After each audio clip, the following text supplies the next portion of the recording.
하나님의 말씀 이사야 57장 말씀을 함께 교독하겠습니다. 이사야 57장입니다.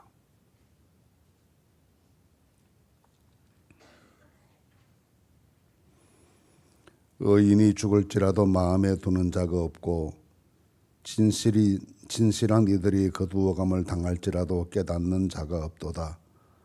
의인들은 악한 자들 앞에서 불리어 가도다.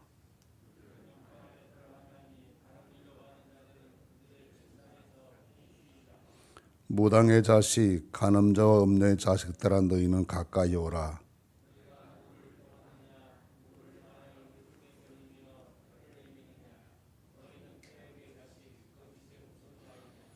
너희가 상수리나무 사이 모든 푸른 나무 아래 섭욕을 피우며 골짜기 가운데 바위 틈에서 자녀를 도살하는도다.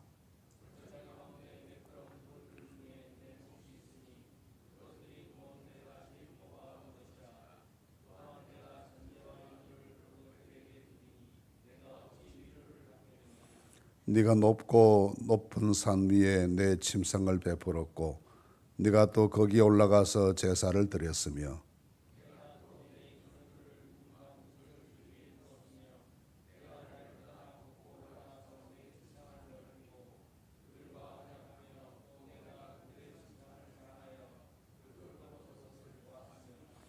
내가 기름을 가지고 몰렉에게 나아가되 향품을 더하였으며 내가 또 사신을 먼 곳에 보내고 서울에까지 내려가게 하였으며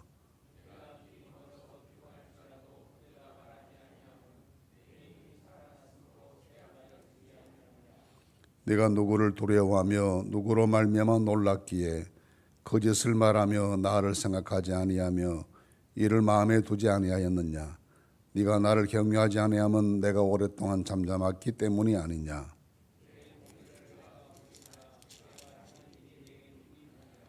네가 부르짖을 때에 내가 모은 우상들에게 너를 구원하게 하라. 그것들은 다 바람에 날려가겠고 기운에 불려갈 것이로되 나를 의뢰하는 자는 땅을 차지하겠고 나의 거룩한 산을 기업으로 얻으리라.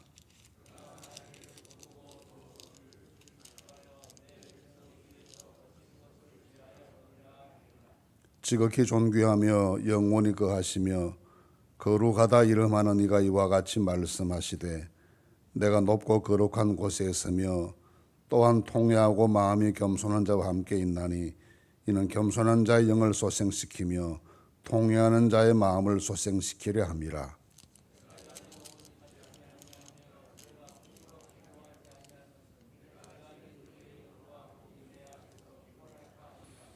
그의 탐심의 죄악으로 말미암아 내가 노하여 그를 쳤으며 또 내 얼굴을 가리고 노하였으나 그가 아직도 패역하여 자기 마음의 길로 걸어가도다.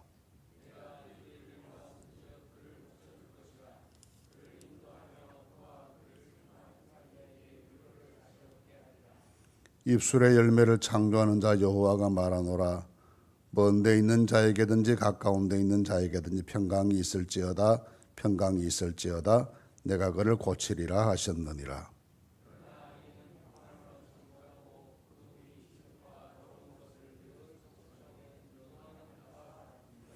내 하나님의 말씀에 악인에게는 평강이 없다 하셨느니라.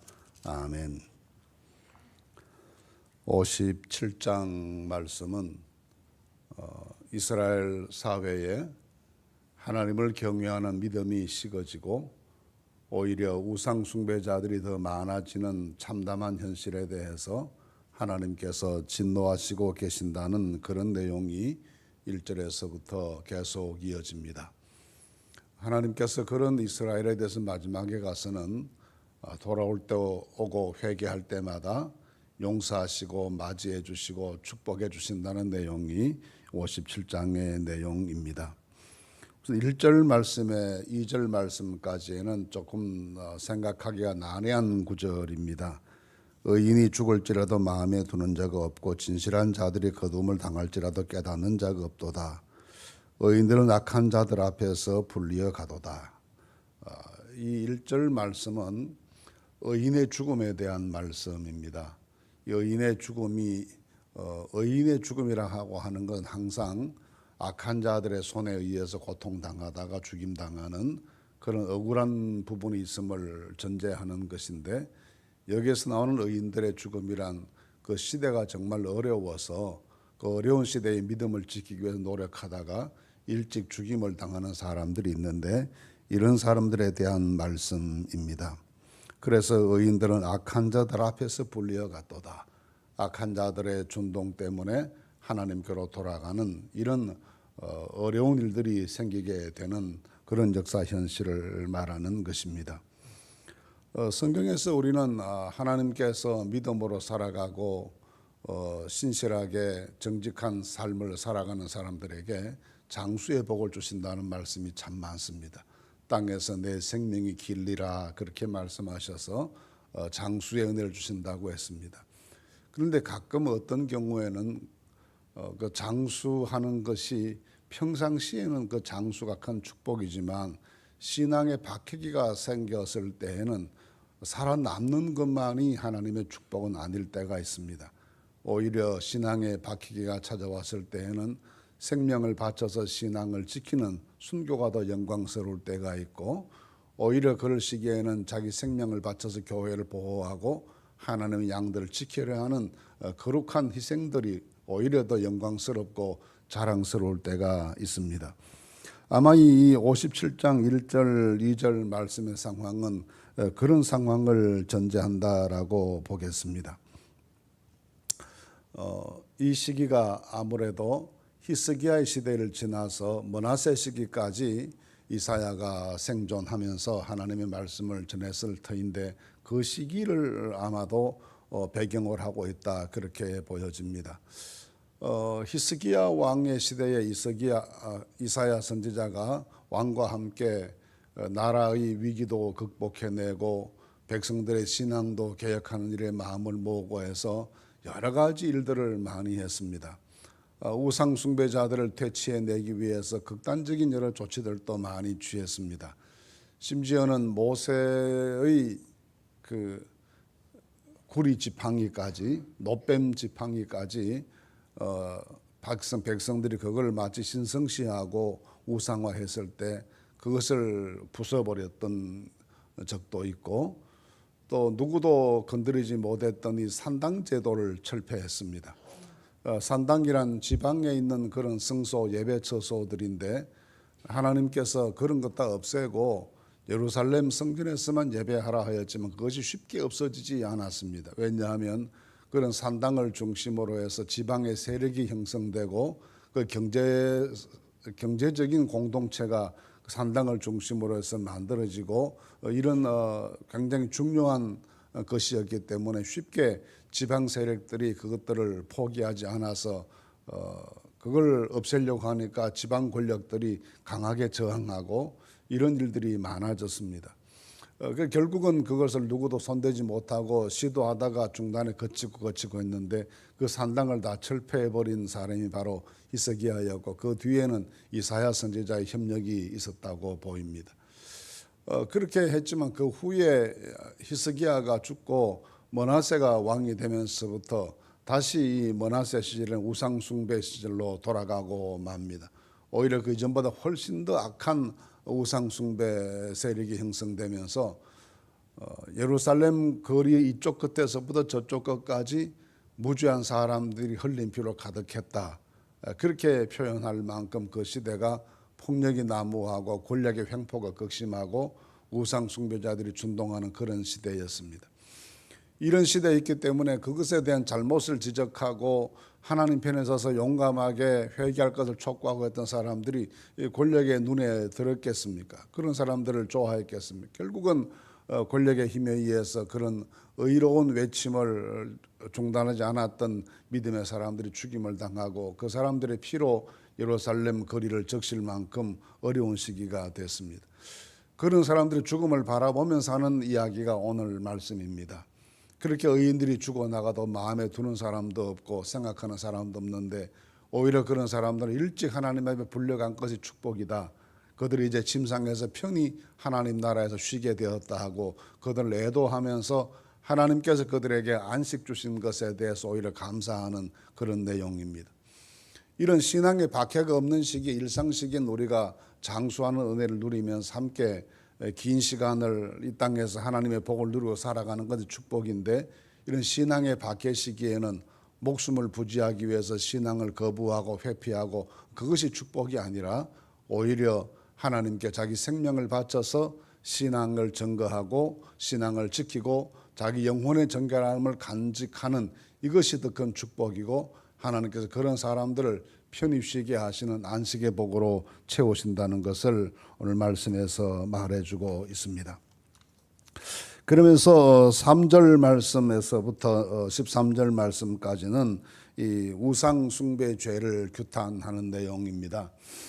좀 전에 말씀드렸던 것처럼 히스기야 시대에 대부분의 우상 제단들을 거의 다 철거해내서 정결하게 만들었는데, 아들 므낫세가 왕이 되면서부터 다시 이 우상 숭배자들이 득세하게 됩니다. 그것은 아마도 어린 왕을 부추겨서 지방에 있는 권력자들이나 우상 숭배하는 그런 종교를 통해서 경제적인 이득을 취하고 권력에 더 가까이 접근하려는 사람들이 왕을 부추기고 미혹하고 해서 그런 우상 숭배에 빠져들게 만들었다고 보여집니다. 그런데 오늘 말씀에서 집중적으로 그런 여러 종류의 우상 숭배에 대해서 공격하면서 집중적으로 공격하는 내용이 있습니다. 그 집중적으로 공격하는 내용이 오늘 말씀해 보시면 자식을 도살하는 도다라는 말씀이 5절에 기록되어 있습니다. 그 뒤에 가서도 보시면 9절 말씀에도 내가 기름을 가지고 몰렉에게 나아가되, 몰렉이라는 말이 또 등장합니다. 이 몰렉 신을 숭배하는 종교는 바벨론에서부터 시작이 되어서 가까이는 요단강 건너편에 있었던 암몬이나 모압 지방에서 성행했던 그런 종교였습니다. 이 종교는 자식을 제물로 바치는 것이 대표적인 특성이었습니다. 그래서 자식을 불살라서 신에게 바치는 것을 통해서 자기의 소원이 이루어진다고 생각했기 때문에 전쟁이 났을 때에 적군이 쳐들어와서 위기가 오면 왕이 나가서 싸울 생각을 하는 것보다는 자식을 제물로 바쳐서 인신 제사를 드리는 것으로 그렇게 유명한 것이 몰렉 종교였습니다. 너무나 폐륜적인 종교이죠. 너무나 폐륜적인 종교이기 때문에 이스라엘에 도입되는 것을 굉장히 엄격히 금지해서 구약 성경에는 이 몰렉 신을 숭배하는 사람들은 이스라엘 땅에서 끊어버려라. 그 말씀은 자손 대대로 여기에 발붙이지 못하게 쫓아내든지 죽이든지 여기 절대로 여기에 그런 것들이 들어오지 못하게 하라, 그렇게 말씀하셨습니다. 그런데도 그 후에 많이 들어오게 됩니다. 두 시기에 이 몰렉 종교가 범람하게 되는데, 첫째가 아하스 왕의 시절이었습니다. 이 아하스 왕은 친아수르파의 왕이었습니다. 너무 아수르를 좋아했습니다. 실제적으로 집권의 말년에는 아예 아수르의 다메섹에 가서 생활을 할 만큼 열심이었고, 다메섹에 있었던 신전의 모습을 보고 예루살렘 성전도 이렇게 고치자라고 해서 설계도를 보내 고치게 했던 사람이 아수르였는데, 이런 아수르 왕의 시대에 흰놈의 골짜기라고는 예루살렘의 서북쪽 골짜기에서 자식을 제물로 바치는 몰렉 종교를 성행하게 만들었던 사람입니다. 그 후에 므낫세 시절에 다시 이 몰렉 종교가 부활하게 됩니다.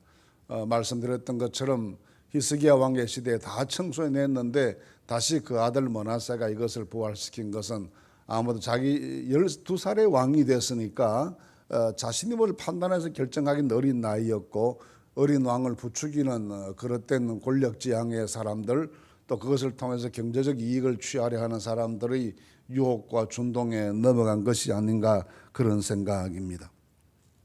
그래서 이런 것을 보고 하나님께서는 두 가지 면에서 크게 책망하시. 하나는 이거 엄난한 일과 같다는 것입니다. 하나님과 이스라엘의 관계를 우리 앞장에서 보았을 때 부부 관계로 많이 비유했습니다.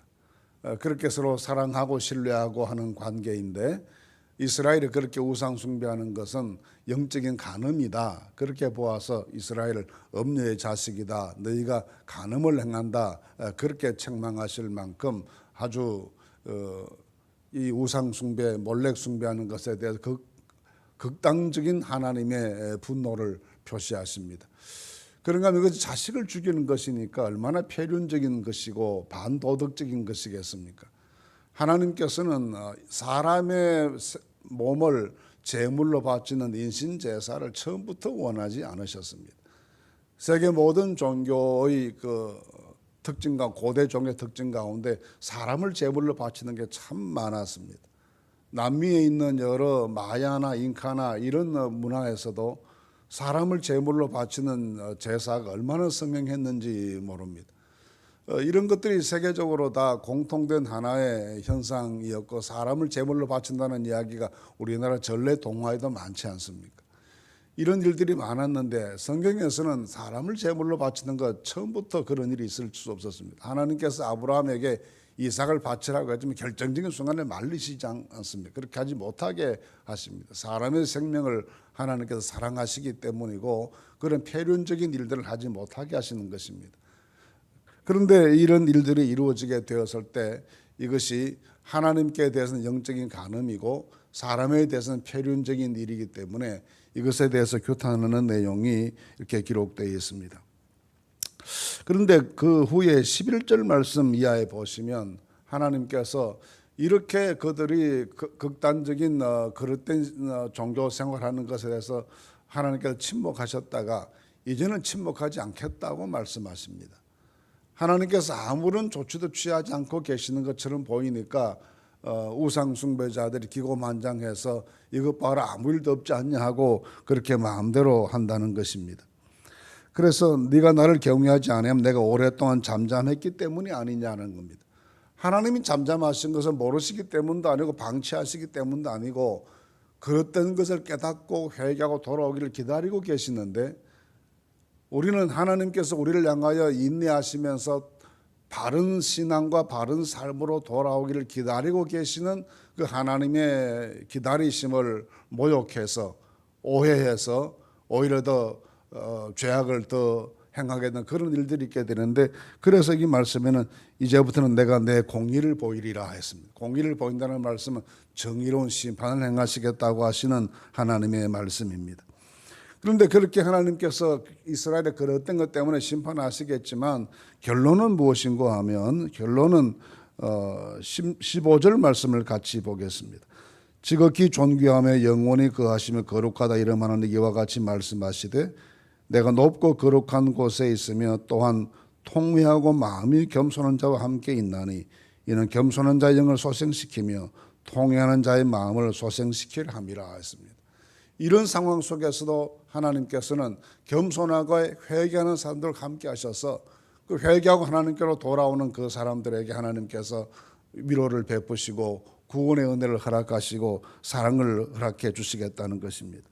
한때 하나님께서 그들에게 우상 숭배죄 때문에 진노하셨지만 그 진노를 영원히 하지 않으시고 이제는 그 진노에서 하나님께서 돌이키셔서 그들을 사랑하시는 것은 그 영과 혼이 견디지 못하게 쇠약해져서 넘어질까 염려하셔서 이런 정도의 채찍에서 채찍을 거두시고 그들에게 구원을 베푸실 것이라는 약속을 말씀하십니다. 당시 사회가 의인이 그렇게 억울하게 죽임을 당해 누구도 관심 가지는 사람도 없고 불의가 가득하고 무지한 사람의 피가 예루살렘 거리를 적신 이런 일이 있어도 아무도 관심 가지지 않는 불의가 만연한 시대였고, 거기다가 이 몰렉 숭배라는 이 참담한 우상이 들어와서 사람들을 미혹하고 하는 이런 일들 때문에 하나님께서 그 시대에 징계하시지만 영원히 진노하지 않으시고 회개하고 돌이키면 하나님 다시 그들을 품어주실 것을 약속하시는 말씀이 57장의 말씀입니다. 이 말씀 속에서 우리는 신앙과 의를 사랑하시는 하나님, 그러나 용서하시기를 더 기뻐하시는 하나님, 끝내는 품어주시고 용서하시고 사랑하시기를 원하시는 그 하나님의 뜻을 헤아릴 수가 있습니다. 기다리시는 하나님의 모습을 오해해서 마치 하나님이 계시지 않는 것처럼 생각하는 어리석은 자세를 가지지 말고 기다리시는 하나님께로 날마다 회개하고 돌아가고 거품이 안기는 믿음의 결심들이 있는 하루하루를 살아가실 수 있기를 간절히 바랍니다. 하나님 기뻐하시고 맞이해 주시고 축복해 주실 줄로 믿습니다.